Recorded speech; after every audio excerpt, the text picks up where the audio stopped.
Paz, irmãos. Eu louvo a Deus porque nem a chuva foi capaz de impedir que você viesse à igreja, né? Irmãos, abre comigo lá em Miqueias, no capítulo 5, do versículo 1 ao 5º versículo. A palavra do Senhor diz assim: E tu, Belém Efrata, pequena demais para figurar como grupo de milhares de Judá, de ti me sairá o que há de reinar em Israel, e cujas origens são desde os tempos antigos, desde os dias da eternidade. Portanto, o Senhor os entregará, e até ao tempo em que aqui está em dores tiver dado à luz, então o restante de seus irmãos voltará aos filhos de Israel.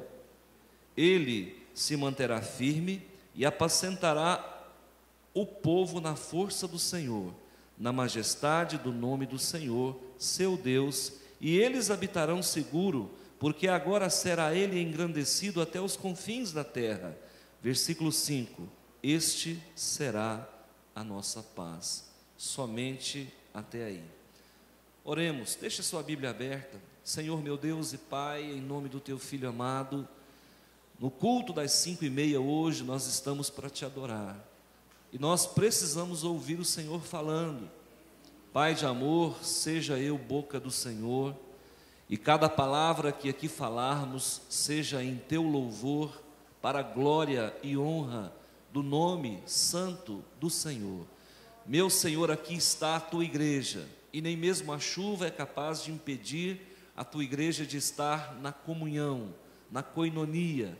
Obrigado, Senhor, por cada vida, e todos quantos aqui vieram voltarão para casa, Senhor meu Deus, com os seus cestos, com as suas amassadeiras abençoadas, e tudo durante a semana que se dispuserem a fazer, já estão abençoados pelo poder do nome do Senhor.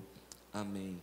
Deus abençoa, queridos. Eu quero falar sobre Jesus, e o título da nossa mensagem: Verdades sobre o Salvador, tá bom? Eu quero falar sobre as verdades concernentes ao Senhor Jesus. O profeta Miqueias, pouco conhecido no meio cristão, chamado de profeta menor, e ao contrário do que se possa pensar, esse menor não é pela insignificância, não é pela relevância do seu ministério. Ele é chamado de profeta menor porque está num conjunto, num compêndio de 12 profetas, onde começa com Joel, com Oséias e termina com Malaquias. E ele, o profeta Miqueias, está exatamente no 6º lugar nesta lista de profetas menores. Quando viveu esse homem? O que esse homem tem a ver com a minha vida em especial? Por que o pastor está pegando um profeta de pouca relevância? Pelo menos nós evangélicos às vezes pensamos assim, embora isso não seja verdade. Por que o pastor está trazendo aqui um homem tão distante, 2.700 anos de distância, para nos falar sobre ele? Irmãos, a trajetória da humanidade, ela é cíclica. E tudo que nós estamos vivendo hoje já foi vivido no passado. Hoje pela manhã, na escola bíblica dominical, nós falamos sobre a composição do cânon, né? E nós temos uma Bíblia que é composta de 66 livros. Isso ficou patenteado, ficou definido no Concílio de Nicéia. E aí, durante a nossa discussão pela manhã, eu disse para os irmãos: olha, não subestimem os nossos antepassados. Eles eram homens inteligentes, eles eram homens ungidos e eles eram homens capazes. Quando eles separaram 66 livros, eles sabiam o que estavam fazendo. E hoje nós pegamos mastigado, e nós não temos que carregar nem papiros e nem pergaminhos, e nem códex debaixo do braço. A Bíblia está impressa, e graças a Deus hoje nós podemos ter uma Bíblia no quarto, uma Bíblia na sala, uma Bíblia na cozinha e até uma Bíblia no banheiro. Graças a Deus por isso. Agora, quando eu falo de Miqueias, Eu quero falar de um homem que é tão importante na palavra de Deus como Jesus, como eu e como você. Mas o que Miqueias deixou para nós aqui nesta tarde de hoje, nesse princípio de noite? Primeiro, era um profeta messiânico. E essa palavra messiânico significa, era um profeta que mencionou a pessoa de Jesus. E em que ano ele viveu? Isso aqui, ao que tudo indica, foi profetizado no ano 7 antes de Cristo. Onde esse homem estava? Esse homem estava num local onde ele podia profetizar tanto para o reino do norte como para Judá. E é isso que ele faz. Ao mesmo tempo que ele está profetizando para o reino do norte, Israel, ele está profetizando também para Judá. Nunca em toda a história de Israel, e agora eu pego todo o estado de Israel, do norte a sul, nunca houve tanta prosperidade como na época de Miqueias. Nunca houve tanta força militar, tanta força política, como no período em que esse profeta viveu. Olha, Israel ia muito bem, obrigado. Judá ia muito bem, obrigado. Os reis estavam com seus exércitos completamente enfileirados. Havia expansão geográfica. Davi tinha feito um trabalho tremendo de expandir o reino de Israel. E não existia aparentemente inimigos que pudessem colocar em xeque a soberania de um Estado judeu. Então, a profecia de Miqueias parece que não fazia sentido. Mas esse moço está falando aí de coisas ruins que vão acontecer, mas como? Qual a nação que vai peitar o nosso país? Nós estamos aqui com um exército forte, nós estamos com homens armados, e está tudo bem, tem dinheiro sobrando, há superávit na balança comercial, então por que se preocupar? Acontece, irmãos, quero que você aprenda uma coisa: um homem de oração, ele enxerga mais do que um cientista. Um homem de oração, ele enxerga mais do que um filósofo. Um homem de oração, ele enxerga mais do que um economista, do que um governador, do que um imperador. E ele estava falando de coisas que viriam a acontecer. E ele dizia para o povo: olha, não confie em seus exércitos. Ele falava para o governador, para o rei daquela época: não confie nos seus exércitos, não confie no dinheiro, para de idolatrar, para de buscar falsos deuses. Por quê? Porque Israel e Judá ainda não haviam passado pelo exílio, e eles só foram curados dessa idolatria nos 70 anos que ficaram na Babilônia, o reino do sul. Mas acontece que a Assíria também ainda não tinha subido como superpotência. Então é nesse contexto, irmãos, é desse contexto que nós estamos falando. Então, eu preciso que nós entendamos o seguinte: Miqueias está trazendo uma palavra, e nessa palavra ele está exaltando uma pessoa. E quem é essa pessoa? Jesus, que nasceria quanto tempo depois? 700 anos depois. E aí então ele profere uma revelação, onde ele diz exatamente o lugar onde o Messias ungido nasceria. E que lugar que Jesus nasceria? Belém, a cidade de Belém, a casa do pão. Então, nos tempos previstos, Maria sai da Galileia, sai de Nazaré, grávida, e vai até a cidade de Belém para um recenseamento. E lá em Belém, uma cidade desprezada por ser pequena, um vilarejo, uma currutela, uma pequena cidade sem expressão econômica, política, de repente essa cidade tem o prazer e o privilégio e a honradez de ver nascer dentro dos seus limites geográficos um homem que mudaria a história da humanidade. Interessante como Deus trabalha com o pequeno. Mas o nosso Deus começa sempre do pequeno. Se tiverdes fé do tamanho de um grão de quê, irmãos? De jaca? É isso que Deus disse? Não, de mostarda. É menor que uma cabeça de alfinete. E essa pequena fé vai fazer a diferença. Aí Deus me pega Jesus e coloca para nascer aonde, irmãos? Nazaré. Ele nasceu em Nazaré.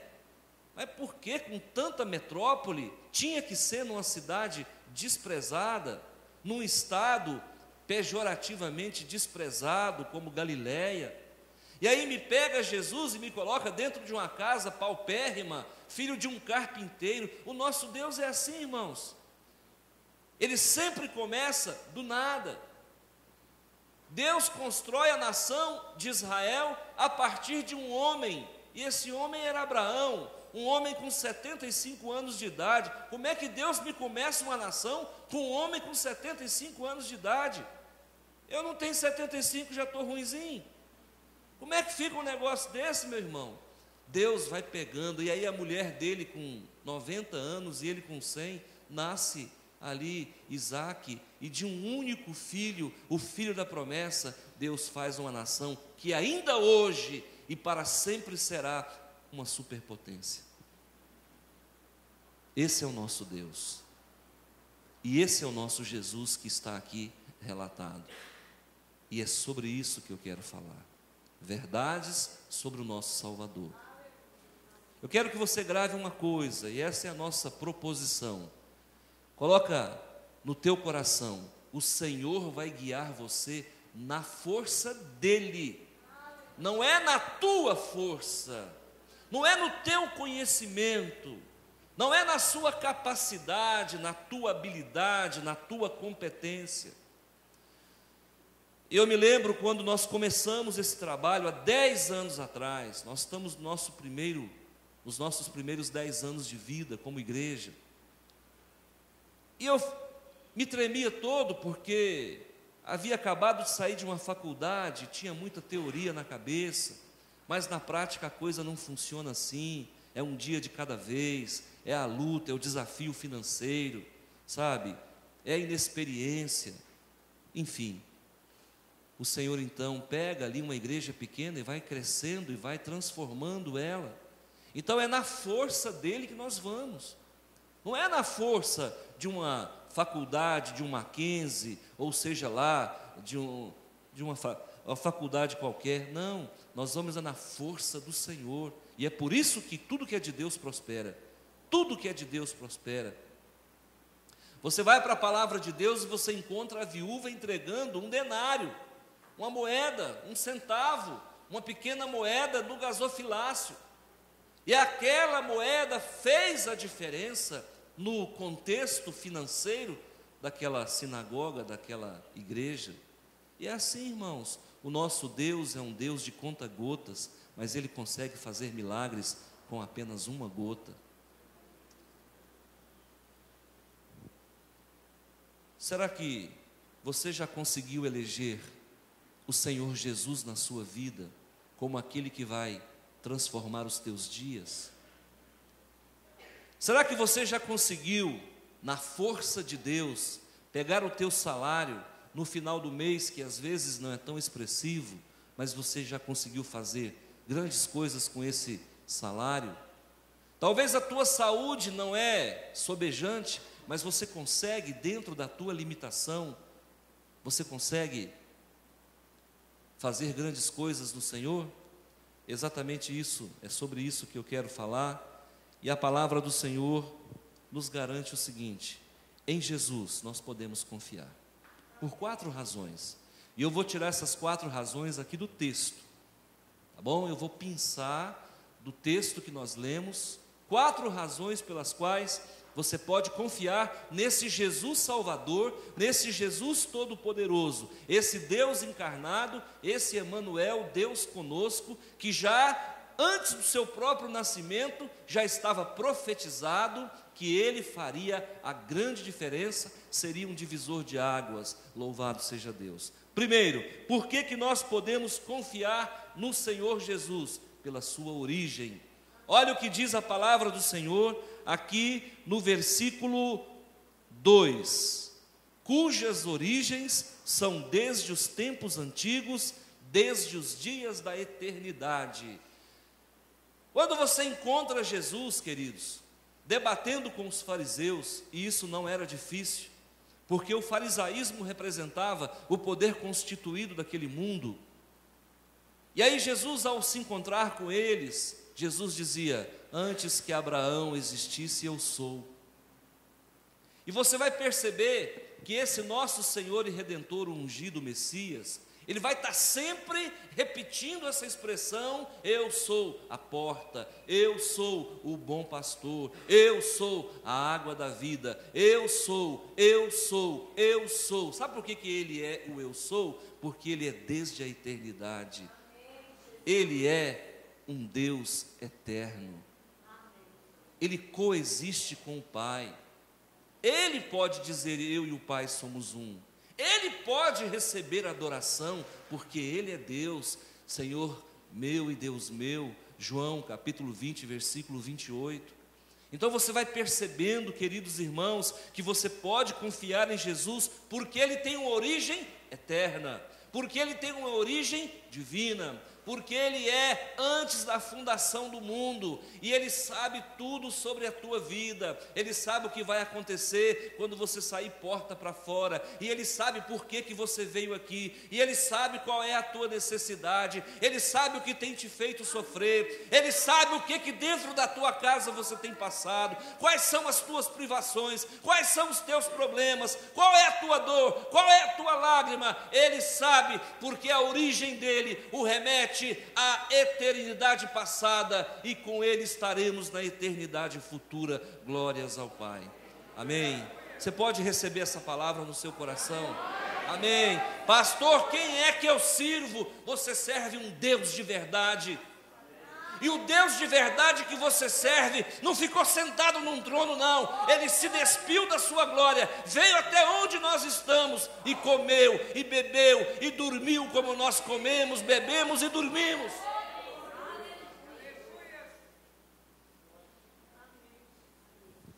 Sabe qual é a segunda razão pela qual você pode confiar nele? Pelo seu caráter. Tem hora que eu procuro achar defeito em Jesus, não tem como achar. Jesus não tem lado para você pegar. E os fariseus lutaram para fazer isso com ele, não tinha como pegar o homem. Eles armavam um complô, encantoavam Jesus em algum canto de alguma rua e perguntavam para ele: é-nos lícito pagar a César o tributo? Aí você pensa: agora Jesus cai. Ele fala: dai a César o que é de César, e dai a Deus o que é de Deus.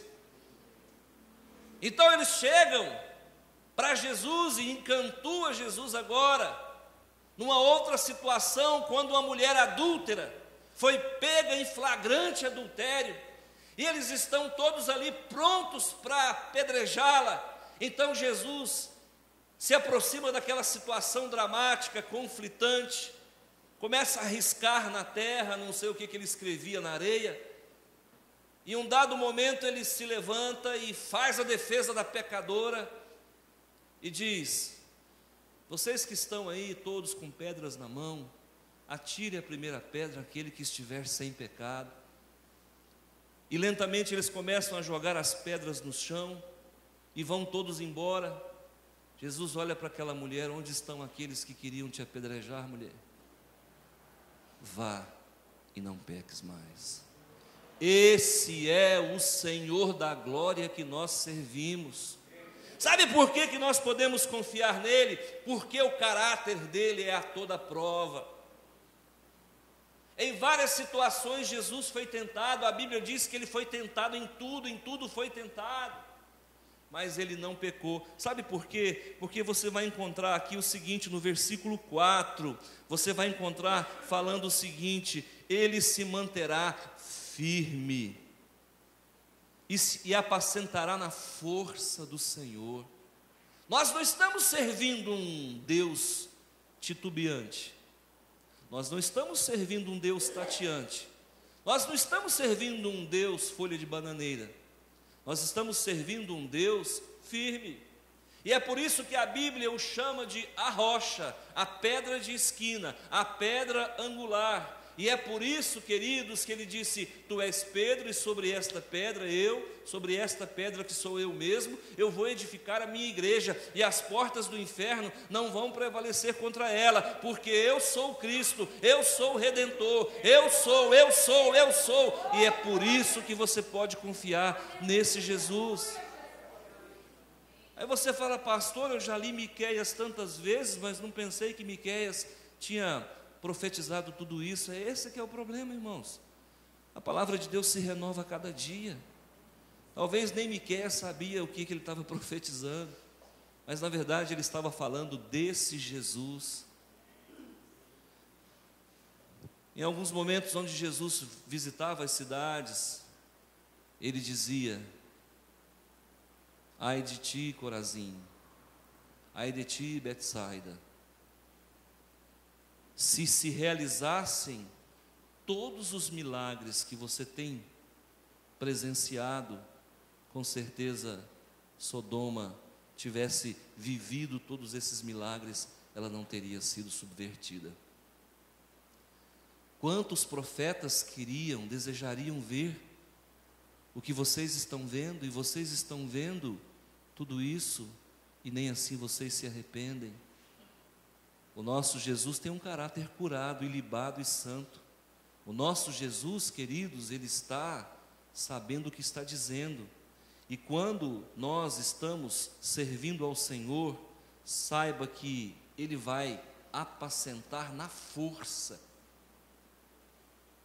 Ele vai levar paz. A palavra apacentar significa levar paz. Você veja o contexto em que o nosso Salvador nasceu.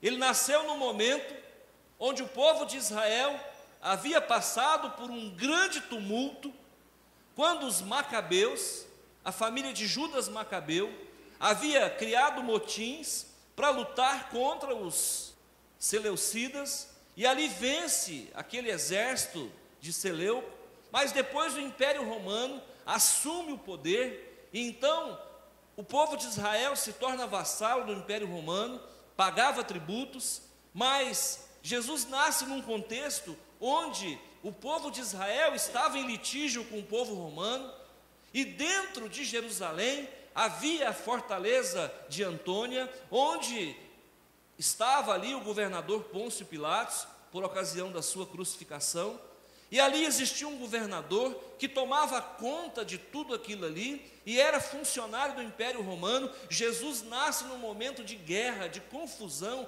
entre o povo de Israel e o povo romano. Mesmo assim, ele consegue levar paz. O mundo estava pegando fogo e ele tinha paz. Eu não sei como é que está a tua vida. Talvez você está passando grandes problemas dentro da tua casa, dentro do teu trabalho, na sua vida pessoal, na sua mente. Existem pessoas que a mente é um vulcão, está sempre em erupção, está sempre nervoso, está sempre insatisfeito, está sempre magoado, está sempre irritado. E eu pergunto para você: onde está a paz daquele que apacentou você através da sua palavra? Deixo-vos a minha paz eu vos dou. Ele é o príncipe da paz. E olha, pasmem, Jesus morreu porque a mensagem dele era de paz, e o povo de Israel queria guerra. Mahatma Gandhi morreu porque a mensagem dele era de paz, e os indianos queriam guerra contra a Inglaterra.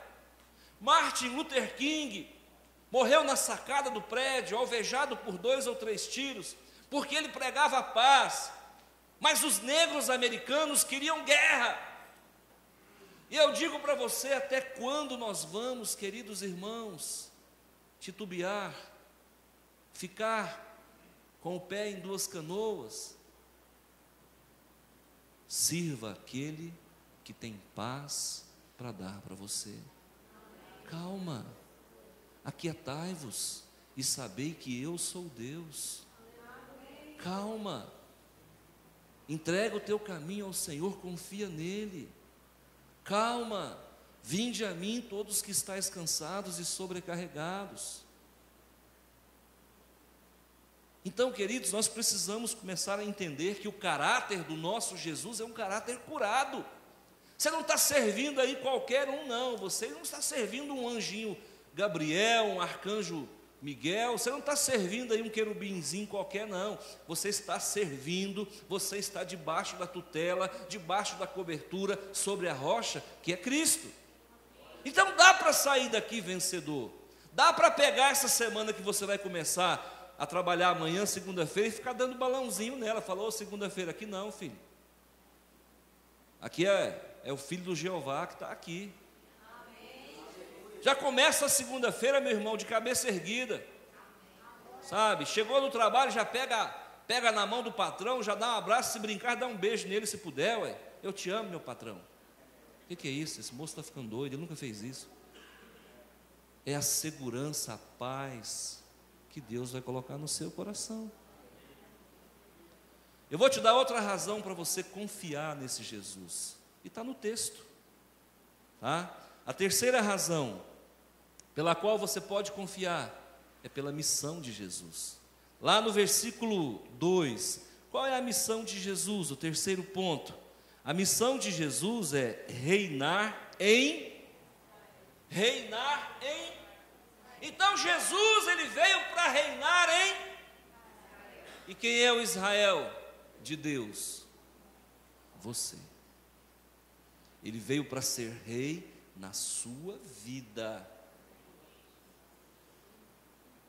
Quem é o teu Senhor? O teu Kyrios é Jesus. E o que Jesus então vai fazer na tua vida?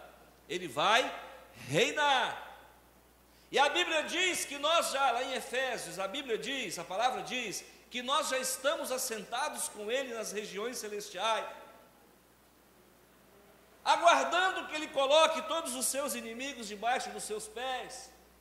E a palavra de Deus diz que nós vamos voltar para reinar com Cristo, porque nesse exato momento você já está no Kairós de Deus, assentado à destra de Deus Pai, com o Senhor Jesus. Só nós estamos aguardando, irmãos, é que no cronos do homem, todos os inimigos de Jesus sejam colocados debaixo dos seus pés. Então você não tem que se enroscar com o problema. O teu problema não é teu, é dele. Tem pessoas que não conseguem viver sem problema. Por favor, não se enrosque com os teus problemas. Pastor, quando é que vai acabar o meu sofrimento? Fica tranquilo, o dia que acabar esse, levanta outro. Nossa, pastor, é assim que o senhor me consola? Não, irmão. Você está achando que você veio aqui para quê? Para engordar e dormir sábado à tarde? Não, meu amigo, a vida aqui é luta. A vida aqui é dura. Mas eu quero que você saiba que a batalha não é sua. E eu quero que você saiba que você já está sentado com Jesus. E eu quero que você entenda que você já está na dispensação com Ele, aguardando só Ele conquistar todas as vitórias, para que você possa reinar com Ele, porque Ele é rei. Aí Pilatos fica muito grilado com essa história, rei dos judeus. Aí Pilatos leva ele para um canto, enquanto a turba gritava lá, crucifica. Pilatos falou, vem cá, rapaz. Pilatos olhou para ele e falou, moço, esse cara não tem cara de rei, coisa nenhuma. Aí Pilatos vai tirar um sarrinho com Jesus, né? Ele está olhando para ele, está vendo que ele não tem cara de rei. Falou, mas você é rei? Jesus falou, olha, foi para isso que eu vim, mas os meus não aceitaram, não me aceitaram. Então Pilatos, então você é rei. Jesus responde, tu o dizes. Jesus leva as pessoas a falar aquilo que ele não quer falar. É interessante mexer com Jesus. Jesus, você chega para ele e faz uma pergunta para ele, ele faz outra para você. Ele joga a batata quente na sua mão, responde você, eu quero que você confesse. Porque na nossa conversa com Deus, irmãos, não tem diálogo, só tem confissão. Pode observar. Toda vez que você vai conversar com Deus, você está confessando alguma coisa. E o Deus que nós servimos é esse, Ele quer nós confessando o tempo todo. Aí Pilatos falou assim, mas tu é Deus. Ele falou, olha, é para isso que eu vim. Então você é Deus, não, você que disse. Você é rei, não é você que disse. Então, queridos, preste atenção. Tudo que os judeus queriam é que Jesus dissesse que era Deus. E Jesus nunca disse. Você não vai encontrar em momento algum Jesus dizendo que é Deus. Mas você vai encontrar Tomé falando que Jesus é Deus. Você vai encontrar João falando que Jesus é Deus. Você vai encontrar Isaías falando que Jesus é Deus. Você vai encontrar Miqueias falando que Jesus é Deus. E aí Jesus não diz eu sou Deus. Ele diz eu sou, eu sou, eu sou, eu sou, eu sou. Ouçam aqueles que têm ouvidos para ouvir. Porque a mensagem do Senhor Jesus não é tão simples assim. Você vai ter que usar fósforo. E o fósforo está na sua cabeça. É a massa cinzenta do teu cérebro. Você vai ter que usar ela para entender a palavra de Deus. Já que você é uma cabeça pensante, guarda isso. A missão de Jesus é reinar na tua vida, é reinar na minha vida, para que nós, reinando com Ele, possamos preparar o caminho para a sua volta, que se aproxima. Em poucos anos Jesus está voltando. Por que mais, pela última consideração, último ponto da nossa pregação, por que mais eu posso confiar no Senhor Jesus? O Senhor já me falou que Ele tem uma origem eterna. O Senhor já me falou que Ele tem um caráter forte. O Senhor já me falou que Ele tem a missão de reinar. E o que mais? Qual é o quarto ponto da nossa mensagem? Você vai confiar em Jesus agora, porque Ele está sobre uma plataforma indestrutível. Olha só, irmãos, como é que está o nosso Senhor Jesus, aqui no versículo 4, ele está aqui dizendo o seguinte, olha, Ele se manterá firme, eu estou falando do seu caráter, e apacentará na força do Senhor, eu estou falando do segundo ponto, mas no quarto ponto, ele diz assim, na majestade do nome do Senhor, e esse Senhor na minha Bíblia está com S maiúsculo, E maiúsculo, N maiúsculo, H maiúsculo, O maiúsculo e R maiúsculo, e quando isso acontece, esse Senhor aqui é Yahvé. Esse Senhor aqui é Yahvé, Adonai, Elohim, El Shaddai. Esse Yahvé aqui é Deus Pai, a primeira pessoa da triunidade santa. Então ele está dizendo que Jesus faz tudo isso em nome do Senhor. E a Bíblia diz que ele foi obediente. A Bíblia diz que ele foi obediente, tão obediente a ponto de ir até as últimas consequências por conta dessa obediência. E qual era a matiz que levava Deus a agir na vida de Jesus? Era o amor, porque Deus amou o mundo de tal maneira que mandou Jesus para que obedecesse à vontade dele e morresse na cruz para que tivéssemos vida eterna. Então qual é a plataforma do Senhor Jesus? É o amor. Qual é a plataforma do Senhor Jesus? É a obediência. Qual é a plataforma do Senhor Jesus? É o nome e a majestade do Senhor. Pastor, eu estou firmado sobre o quê? Sobre a rocha. E a rocha está firmada sobre o quê? Sobre a majestade, sobre o nome do Pai. Quando você vai para João capítulo 17, Jesus faz a última oração, é a chamada oração sacerdotal. João capítulo 17. E ele começa aquele discurso: olha, Senhor, eu vim aqui para glorificar o Senhor. Glorifica o Filho, porque eu glorifiquei o Pai. Olha, Senhor, todos os que o Senhor me deu não se perderam, exceto o filho da perdição. Olha, Senhor, meu Deus, eu estou orando para que o Senhor dê unidade para a igreja, que o Senhor não os tire do mundo, mas os livre do mal. Agora Jesus está pronto para partir. Você sabe por quê? Porque Ele honrou a sua origem. Você sabe por quê? Porque Ele manteve o seu caráter. Você sabe por quê? Porque Ele começou a sua missão. E você sabe por quê? Porque Ele glorificou a majestade e o nome de Yahvé. Dá para confiar nesse Jesus ou não? É uma verdade para a tua vida? Amém? Você já elegeu Jesus como Senhor da tua vida? Ah, eu aceitei Jesus. Eu estou te perguntando se você aceitou. Ah, eu creio em Jesus. Eu não estou perguntando se você crê. A Bíblia diz que o diabo crê e treme. Então, se você só crê, está faltando tremer. O diabo está na frente. Então é preciso, irmãos, começar a mudar a mentalidade. Eu não quero só que você venha aqui no domingo. Eu não quero só que você devolva o seu dízimo. Eu não quero só que você acesse o canal do YouTube e assista a nossa pregação. Por favor, eu quero mais. Eu quero mais porque aquele que nos comissionou para estar aqui, Ele deu o que havia de mais precioso, que é o seu próprio Filho. E o seu próprio Filho abriu mão daquilo que era mais precioso, que é a sua glória. E derramou o seu sangue. E levou cativo o cativeiro. E agora está sentado à destra de Deus Pai. E toda vez que você passa perigo na terra, Ele se levanta do trono. Toda vez que a igreja corre perigo lá na eternidade, o Senhor se levanta, vai para a palavra e confirma o que eu estou falando. Quando prepararam para matar Estevão, Jesus se levantou do trono. Toda vez que você corre perigo, Jesus se levanta em sua defesa. E eu penso que os anjos já ficam todos preparados. Jesus levantou, corre lá que tem um crente passando apuro. E eu não sei qual que é a tua luta. E às vezes nós sofremos, irmãos, porque nós focamos no problema. Por favor, não deixe o problema te hipnotizar. Por favor, muda o foco, muda a visão. Para de crer como o mundo pensa. Para de ter o mundo como referência. O mundo está caído, o mundo está perdido. Você liga a televisão, é só bobagem. Você vai ouvir uma música, é só coisas profanas.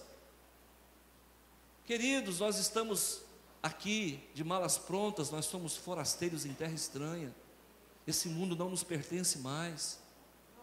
E eu quero que você confie nessa palavra, que você entregue a tua vida ao Senhor Jesus. Feche os seus olhos, eu quero orar com você.